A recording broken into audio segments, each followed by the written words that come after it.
Bagay ito doon sa mga nakasolo lang. Mag-isa mo lang din lang naman nagagamit. Maliit lang siya.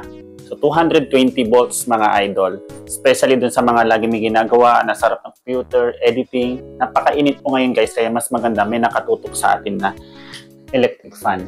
So, syempre 220 volts sa mga idol. Kasi kung battery, charge ka ng charge. Eh, nasa bahay ka lang din naman. Nasa loob ka ng kwarto mo. Perfect po ito. Malit lang siya. Subukan natin mga idol. So, sasaksak mo lang siya sa sasaksakan mga idol. Yan. And then, meron po siyang switch dito. Switch natin. Inshallah. Meron ka ng pamaypay. Yan.